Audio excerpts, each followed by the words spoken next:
ഞാൻ എടി നിനക്ക് നമുക്കതിന് ഭാഗ്യമില്ലാതായിപ്പോയല്ലോ, അല്ലെങ്കിൽ ഞാൻ എൻ്റെ വണ്ടിയെ തന്നെ ഞാൻ ഈ വയനാട്ടിൽ പോയി നമുക്ക് ഈ കാര്യങ്ങൾ സാധിക്കാമായിരുന്നു. ഞാൻ എൻ്റെ ലൊക്കേഷൻ വരെ ഇട്ട് തരാം, എൻ്റെ പടിവാറൊക്കെ കൊണ്ടുവച്ചു. എത്രയോ പേര് ഓരോരുത്തർ മക്കളെ കൊന്നു കളയുക.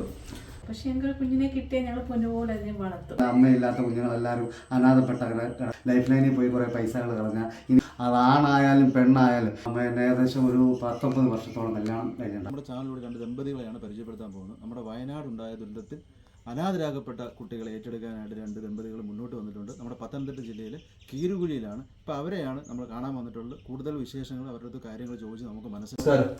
നമസ്കാരം. നിങ്ങളൊരു വാർത്ത നമ്മൾ കണ്ടായിരുന്നു, അത് അറിഞ്ഞിട്ട് വന്നതായിരുന്നു.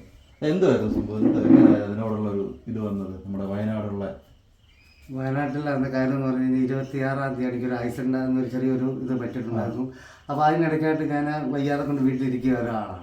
അപ്പം ഞാനന്ന് ആശുപത്രിയിൽ പോയിട്ട് ഇന്നലെയാണ് ഞാൻ വീട്ടിലോട്ട് വന്ന് കയറി കഴിഞ്ഞപ്പോഴാണ് അപ്പം എൻ്റെ മനസ്സിനകത്ത് ഓടിയെത്തൊരു കാര്യമാണ്. ഞങ്ങൾ കുറേ നാൾ കൊണ്ട് ആശുപത്രി ചികിത്സയിലും കാര്യങ്ങളുമായിട്ട് നിൽക്കുകയായിരുന്നു. ഞങ്ങൾ നിന്ന് കഴിഞ്ഞപ്പോഴും നമുക്ക് പ്രയോജനമൊന്നുമില്ല. ഒരു 2005-ലായിരുന്നു ഞങ്ങളുടെ കല്യാണം കഴിഞ്ഞത്. അത് കഴിഞ്ഞിട്ട് ഇപ്പം ഈ വർഷം ആഗസ്റ്റ് 28 പിന്നെ ഏകദേശം ഒരു 19 വർഷത്തോളം കല്യാണം കഴിഞ്ഞതാവുകയാണ്. നമ്മൾ പോകാവുന്ന ആശുപത്രികളെല്ലാം നമ്മൾ പോയി. ഇനി നമ്മൾ അതിനെക്കൊണ്ട് ഇനി തീരുമാനിക്കാൻ കൊണ്ടൊന്നുമില്ല. ലൈഫ് ലൈനിൽ പോയി കുറേ പൈസകൾ കളഞ്ഞാൽ ഇനി ഞാൻ കടക്കാരനായിട്ട് മുന്നോട്ട് പോകുന്നതേ ഉള്ളൂ. അങ്ങനെ നിന്ന ഇടത്തിലാണ് ഇങ്ങനൊരു സംഭവം വയനാട്ടിൽ നടന്ന കാര്യം. ഒരുപാട് കുഞ്ഞുങ്ങൾ, അതുപോലെ അമ്മയില്ലാത്ത കുഞ്ഞുങ്ങളെല്ലാവരും അനാഥപ്പെട്ട കിടക്കുന്നതാണെന്ന് നമ്മളറിയുന്നത്. അപ്പം നമ്മുടെ മനസ്സിനകത്ത് ഓടിയെത്തിയൊരു കാര്യമാണ്. ഞാൻ എൻ്റെ വൈഫിനോട് ഞാൻ ചോദിച്ചു, നിങ്ങൾക്കത് നമുക്കിങ്ങനെ എടുത്തെന്ന് നമുക്ക് നോക്കിക്കഴിഞ്ഞാൽ പറ്റത്തില്ലയോ? അവൾ പറഞ്ഞു അങ്ങനെ ഉണ്ടെങ്കിൽ നമുക്ക് ചെയ്യാം. എൻ്റെ വൈഫ് എന്നാണ് പറയുന്നത്. അങ്ങനെ ഞങ്ങൾ ചെയ്ത് എന്തായാലും എനിക്ക് പറയാനൊക്കെ ഉണ്ട്, ഒരുപാട് കാര്യങ്ങൾ പറയാനൊക്കെ ഉണ്ട്. എൻ്റെ ഈ കാര്യങ്ങളൊക്കെ എൻ്റെ ആ സങ്കടം അതുപോലുള്ളതാണ്.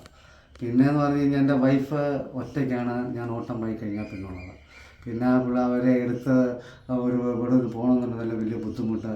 അപ്പോൾ അതാകുമ്പോൾ അവൾ ഒറ്റയ്ക്കാണ്. അപ്പോൾ ഞാൻ അവളെയും കൊണ്ടാണ് പോക്കുവരവുകളും കാര്യങ്ങളും എല്ലാം ചെയ്യുന്നത്. പിന്നെ ഇനി എൻ്റെ വൈഫാണ് ബാക്കി കാര്യം അവളൊന്ന് പറഞ്ഞ് മനസ്സിലാക്കി തരുമെന്ന്. 19 വർഷമായി കല്യാണം കഴിഞ്ഞിട്ട് ഞങ്ങൾക്കൊരു കുട്ടികളായിട്ടേ ഇല്ല. പക്ഷെ ഞങ്ങൾക്ക് കുഞ്ഞിനെ കിട്ടിയാൽ ഞങ്ങൾ പൊന്നുപോലെ അതിനെ വളർത്തും. ഞങ്ങൾ 2 പേരും വളർത്തും. അത് ഇത്രയും മാത്രമേ എനിക്കൊക്കെ പറയാനുള്ളത്. പിന്നെ ഒത്തിരി സങ്കടം പോലെകൾ എനിക്ക് പുള്ളിക്കാരിറങ്ങിപ്പോയി കഴിയുമ്പോഴാണ് സങ്കടം മൊത്തം വരുന്നത്. പിന്നെ കൂടുതലും ഞങ്ങൾ 2 പേരും പിന്നെ ഷെയർ ചെയ്തങ്ങ് പോവും, അഡ്ജസ്റ്റ് ചെയ്തങ്ങ് പോവും. പിന്നെ ഞങ്ങൾ 2 പേരും അങ്ങോട്ടും ഇങ്ങോട്ടും പ്രശ്നമായിട്ടൊന്നും ഇല്ല. പിന്നെ ഞങ്ങൾക്കൊരു കുഞ്ഞിനെ കിട്ടിയാൽ ഞങ്ങൾ വളർത്തും. അത് ഞങ്ങൾ പൊന്നു പോലെ നോക്കും. ദൈവം ഒരാളത് പൊടിക്കുഞ്ഞിനെ കൈ കിട്ടിയാൽ ഞങ്ങളുടെ രീതിയിൽ തന്നെ അത് വളർത്തിയിരിക്കും. അത് സർക്കാർ ഞങ്ങൾക്ക് ആ രീതിയിൽ തരുവാന്നുണ്ടെങ്കിൽ ഇനി എന്നെപ്പോലെ ഞങ്ങളെ 2 പേരെ പോലെ തന്നെ ഒത്തിരി നവദമ്പതികളുണ്ട്. അവർക്ക് ഇതേപോലെ തന്നെ ഈ സർക്കാർ ഇതേപോലെ ഓരോരുത്തരെ വെച്ചിട്ട് കൊടുക്കുകയാണെന്നുണ്ടെന്നുണ്ടെങ്കിൽ അത് കുട്ടികളില്ലാത്തവർക്ക് വേണം അവർ കൊടുക്കാനോ. കുട്ടികളുള്ളവർക്ക് അത് കൊടുത്തുകൊണ്ടല്ല അവർ പിന്നെ അവഗണനയായിട്ടേ പോകത്തുള്ളത്. അപ്പോൾ കുട്ടികളില്ലാത്തവർക്ക് കൊടുത്തു കഴിഞ്ഞാൽ അവർക്കത് നല്ല രീതിയിൽ തന്നെ ആ കുഞ്ഞിനെ നോക്കുകയും ചെയ്യും. അതാണായാലും പെണ്ണായാലും. എന്നെ സംബന്ധിച്ച് നോക്കുകയാണെന്നുണ്ടെന്നുണ്ടെങ്കിൽ ഞാൻ ഒരുപാട് പ്രവർത്തനങ്ങൾ ചെയ്ത ഒരു വ്യക്തി തന്നെ. അതിന് ഇപ്പം തന്നെ ഞാൻ ഈ പോസ്റ്റ് ഇട്ടപ്പോൾ തന്നെ എൻ്റെ നാട്ടിലുള്ള പലരും ചോദിച്ചു, ഇപ്പം ഇട്ടാൽ പോസ്റ്റ് ഇട്ടാൽ കിട്ടിയിട്ടേ ഉള്ളതെന്ന് പറഞ്ഞുകൊണ്ടിരിക്കുകയാണ്.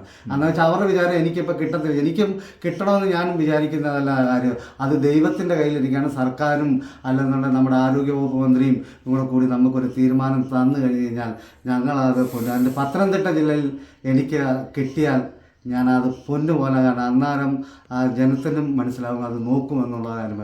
എന്ന് വെച്ചാൽ എൻ്റെ നാട്ടിലുള്ളവർക്ക് എല്ലാവർക്കും അറിയാം ഞാൻ എങ്ങനെയാണ് ജീവിക്കുന്നത് എന്നുള്ള കാര്യം അറിയാവുന്ന. പിന്നെ 19 വർഷം ആയി കല്യാണം കഴിഞ്ഞ് കുട്ടികളില്ലാതെ പോയത്. അത് എന്താ കാര്യമെന്ന് വെച്ചാൽ വെറുതെ നമ്മൾ അതിനകത്ത് പൈസ കളഞ്ഞ് നമ്മൾ ഇത് ചെയ്ത് കളയാവുന്നെന്ന് മാത്രമേ ഉള്ളൂ. ശരിക്കും പൈസ പോയി ആകെ ഒരു ഇച്ചിരി വസ്തു ഉള്ളത് കൊടുത്തേച്ചാണ്. ഏകദേശം ഒരു വൈഫിൻ്റെ പേരിൽ ഇച്ചിരി വസ്തു ഉണ്ടായിരുന്നു, അത് കൊടുത്തേച്ചാണ് ഞങ്ങൾ ചികിത്സയ്ക്ക് പോയത്. പക്ഷേ അവിടെയും നമുക്ക് ദൈവം നമ്മുടെ മുഖത്തല്ല കണ്ണ് തുറക്കാത്ത ഒരവസ്ഥയായിപ്പോയി. ഇനി ഞാൻ എന്തായാലും ആ പൈസ എന്തായാലും ഇനി ഇങ്ങനെയുള്ളത് കളഞ്ഞു പിടിക്കാൻ നിൽക്കുന്നില്ല. ഈ മിനിഞ്ഞാന്നും എന്നെ ഒരു ആശുപത്രിയിൽ ഞാനിങ്ങനെ പരസ്യം കണ്ടിട്ട് ഞാൻ ഇങ്ങനെ ഇട്ടിട്ട് ഒരു അപേക്ഷ അവിടെ കൊടുത്തിട്ടുണ്ടായിരുന്നു. പ്രൈവറ്റ് ഹോസ്പിറ്റലാണ്. അവരെന്നെ വിളിച്ചിട്ട് പറഞ്ഞിങ്ങനെ അപ്പം ലക്ഷക്കണക്കിന് രൂപയാണ് അങ്ങാരവും പറയുന്നത്.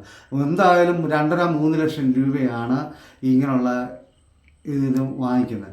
അത് സർക്കാർ ഹോസ്പിറ്റലിൽ അങ്ങനെ ചെയ്ത് കിട്ടുവാന്നുണ്ടെന്നുണ്ടെങ്കിൽ എന്ത് ഇതാണെന്ന് ഓരോ കുട്ടികളില്ലാത്ത എത്രയോ പേര് ഓരോരുത്തർ മക്കളെ കൊന്നു കളയുക ഇഷ്ടം പോലെ. അതൊക്കെ കാണുമ്പോൾ നമുക്ക് നമ്മുടെ കൈ കൊണ്ട് തന്നെ നമ്മൾ പൊന്നെ പോലെ നോക്കൂല്ലേ? അല്ലേ, നമ്മുടെ കയ്യിൽ തന്നെ ഞാൻ എത്രയോ വരെ പലപ്പോഴും ഞാൻ ചിന്തിച്ചിട്ടുണ്ട്, ഞാൻ ആരെങ്കിലും കളയാനെ കൊണ്ട് ഉദ്ദേശിക്കുന്നവരെ ഞാൻ എൻ്റെ ലൊക്കേഷൻ വരെ ഇട്ട് തരാം, എൻ്റെ പടിവാതൊക്കെ കൊണ്ടുവച്ചു, ഞാൻ അതിനെ നോക്കിയിരിക്കും. അത് 100%. എൻ്റെ പടിവാതൊക്കെ നേരം വെളുക്കുമ്പോൾ ആ കുഞ്ഞ് എൻ്റെ പടിവാതൊക്കിലുണ്ടെന്നുണ്ടെങ്കിൽ ഞാൻ കൈയോടെ എടുത്തേച്ച് ഞാൻ എടുത്ത് നോക്കാൻ ബാധ്യത.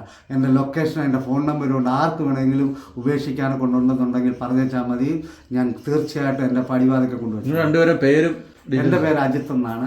എൻ്റെ പേര് സുനിത. സുനിത എന്നാണ്. ഈ സ്ഥലപ്പേര് കറക്റ്റ് എന്ന് പറഞ്ഞു? സ്ഥലപ്പേര് എന്ന് പറഞ്ഞാൽ തട്ട ഭഗവതിക്കും പടിഞ്ഞാറ് കീരുവഴിയിലാണ്, പത്തനംതിട്ട ജില്ലയാണ്.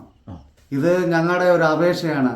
ഈ വയനാട്ടിൽ അത്രയും ഞങ്ങളെ കൊണ്ട് എൻ്റെ വൈഫ് അതിനൊരു കാര്യം എന്ന് പറഞ്ഞു കഴിഞ്ഞാൽ ഈ മുലപ്പാൽ കൊടുക്കുന്നതിൻ്റെ ഒരു ഇടുക്കിയിലുള്ള ഉപ്പുതറയിലുള്ള 2 പേര് അത് കൊടുക്കാമെന്ന് പറഞ്ഞു. എൻ്റെ മനസ്സിൽ ആദ്യം ഓടിയെത്തിയതാണ് ഇവർ. എനിക്കറിയാം അത് കഴിഞ്ഞായിരിക്കണം അവർ എൻ്റെ മനസ്സിൽ എൻ്റെ വൈഫിനോട് പറഞ്ഞത്, ഞാൻ എടി നമുക്കതിന് ഭാഗ്യമില്ലാതായിപ്പോയല്ലോ, അല്ലെങ്കിൽ ഞാൻ എൻ്റെ വണ്ടിയെ തന്നെ ഞാൻ ഈ വയനാട്ടിൽ പോയി നമുക്ക് ഈ കാര്യങ്ങൾ സാധിക്കാമായിരുന്നു എന്നായിരുന്നു ഞാനിത് പറഞ്ഞത് എൻ്റെ വൈഫിനോട് പറഞ്ഞു. പക്ഷെ നമുക്കതിന് ഭാഗ്യം ഇല്ലാതായിപ്പോയി. പക്ഷെ അതില്ലാത്തത് കൊണ്ടാണ് ഞങ്ങൾ ഇങ്ങനെ ഏറ്റെടുക്കാൻ ഞങ്ങൾ തയ്യാറായിട്ട് തന്നെ നിൽക്കുന്നത്. അപ്പം എല്ലാ ദൈവങ്ങളും ഞങ്ങളോടൊപ്പം, സർക്കാരും ഞങ്ങളോടൊപ്പം നിൽക്കുവാന്നുണ്ടെങ്കിൽ, അത് ഞങ്ങൾക്ക് പൊടിക്കുഞ്ഞിനെ ഞങ്ങളുടെ കൈ തരുവാന്നുണ്ടെങ്കിൽ, ഞങ്ങൾ 2 കൈയല്ല എനിക്കുള്ളത്, ഞാനും എൻ്റെ വൈഫിനും 2 കൈ, 4 കൈ കിട്ടി ഞങ്ങൾ സ്വീകരിക്കും.